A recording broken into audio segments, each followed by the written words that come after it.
Dr. Gavin from the Durham Natural Health Center, and I'm going to talk to you today about how you can make a cough syrup with some of the ingredients we can find in our kitchen.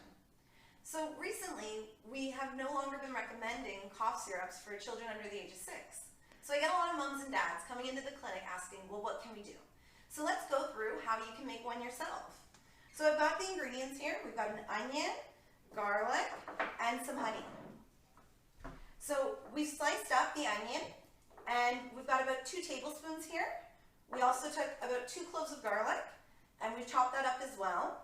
Now, based on the strength of your symptoms, you might want to do a little bit more, but if you've got kids and you're doing it with someone a little bit younger, you might want to do a little less.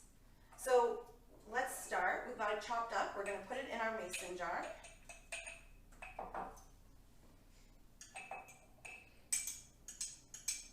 And the reason why we've selected an onion and garlic is because they actually have fantastic antimicrobial properties to fight whatever might be causing that cough.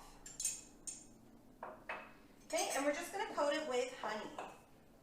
The honey is a natural cough suppressant, but it's also going to act to draw out those antibacterial properties. Okay, so we've covered it up. You might want to stir it up if you'd like. And then put on the cover of your jar, and you're just going to stick it in the fridge for a couple of hours, and it's ready to go. And you're just going to take about a teaspoon every 3 hours.